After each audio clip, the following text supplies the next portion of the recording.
नमस्कार। ईरान की संसद ने अमेरिकी हवाई हमलों के जवाब में स्ट्रेट ऑफ हॉर्मुज बंद करने का प्रस्ताव पास किया है।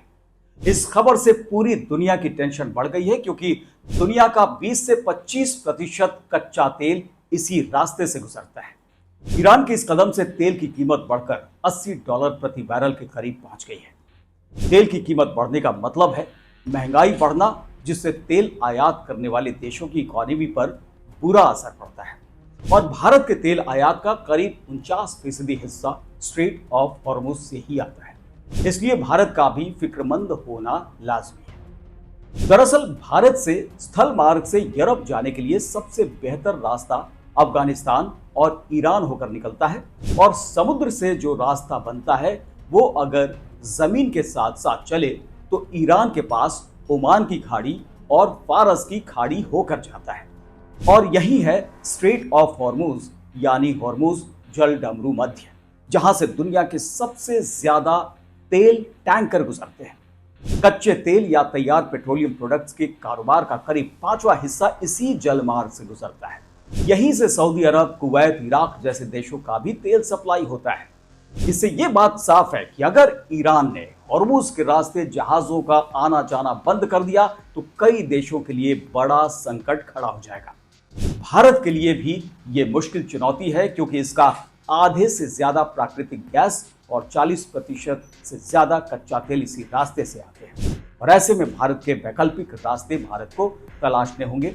और अच्छी बात यह है कि भारत के पास पेट्रोलियम पदार्थों का पर्याप्त भंडार है, और जरूरत पड़ने पर भारत ने फारस की खाड़ी के बाहर के स्रोतों और रास्तों से कच्चे तेल के आयात का प्लान बी तैयार कर लिया है। जी हां, प्लान बी भारत ने तैयार किया हुआ है। खबर है कि भारत रूस और अमेरिका से तेल की आवक बढ़ा सकता है। यहां यह बात गौर करने वाली है कि भारत अपनी जरूरत का 80% कच्चा तेल आयात करता है। ऐसे में तेल का दाम $100 प्रति बैरल को पार करते हुए 120 और $140 की तरफ बढ़ने लगा, तब सरकारी खजाने पर बोझ ज्यादा बढ़ सकती है। वैसे यहां भी एक बात जो भारत के पक्ष में जाती है वो है ये कि पिछले कुछ समय से उसका रूस से क्रूड ऑयल का आयात बढ़ाने का फैसला, और वो भी अपनी शर्तों पर।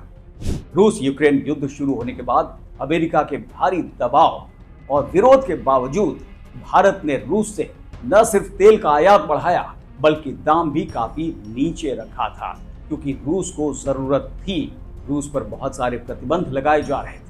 लॉन्ग टर्म में अब ये फैसला भारत को फायदा दिलाता नजर आ रहा है। और जहां तक ईरान की बात है तो उसके कच्चे तेल का सबसे बड़ा खरीदार चीन है। हालांकि वो काफी सस्ते रेट पर यह तेल खरीदता है, मगर इस वक्त चीन में तेल की मांग काफी कम हो गई है क्योंकि वहां इलेक्ट्रिक कारों का चलन काफी बढ़ गया है। बीजिंग में गया था, वहां पर देखा था हमने किस तरीके से जो ओलंपिक्स हुए थे उसके लिए जो माहौल सही किया गया था, जो पॉल्यूशन काफी कम किया गया था, वो इसीलिए क्योंकि इलेक्ट्रिक कार्स काफी बढ़ाए गए थे।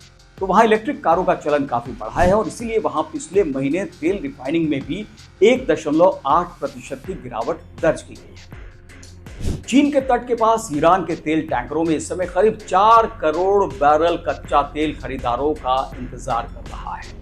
ऐसे में बड़ा सवाल यह है कि आखिर ये कहां बिकेगा। वहां पहुंच तो गया है, खरीदार कहां है? क्योंकि इजराइल के साथ लंबे युद्ध की आशंका में ईरान ने अपना तेल उत्पादन काफी बढ़ा दिया था और उसे निर्यात किए जाने वाले देशों की तरफ रवाना भी कर दिया था कि भैया अगर लड़ाई शुरू हो गई, युद्ध शुरू हो गया, संघर्ष शुरू हो गया तो फिर उत्पादन पर असर पड़ सकता है। उसके पहले जल्दी से उत्पादन कर लो और जो देश मांग रहे हैं, जहां पर खपत होती है वहां पर भेज भी दो। लेकिन ये उल्टा पड़ता हुआ दिखाई पड़ रहा है। हालांकि इससे तेल की कीमतें भी जरूर ठहरी हुई है। आगे आपको बताते हैं। खरीदार नहीं मिल रहे हैं ईरान को, उसे उसकी कमी महसूस हो रही है क्योंकि कोई भी देश अपना तेल भंडार बिना फैसिलिटी बनाए नहीं बढ़ा सकता, और तेल शोधन यानी रिफाइनिंग की क्षमता भी अचानक से नहीं बढ़ सकती। और शायद इसी वजह से बाजार में कच्चे तेल की कीमत ईरान इजराइल युद्ध शुरू होने के 11 दिन बाद भी $100 के करीब नहीं पहुंची है, और ये कम से कम अच्छा समय है। तो भारत का प्लान बी आपने देखा कि कैसे भारत तैयार है।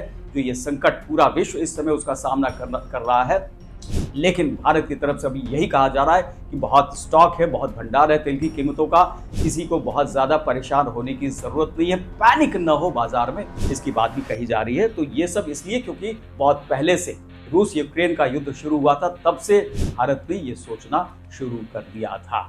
तो अगर आपको हमारे ये वीडियो पसंद आया हो तो इसे लाइक और शेयर करना बिल्कुल ना भूलें, और अगर अभी तक हमारा चैनल आपने सब्सक्राइब नहीं किया है तो फौरन ये काम कर लें। फिलहाल इजाजत दें, नमस्कार।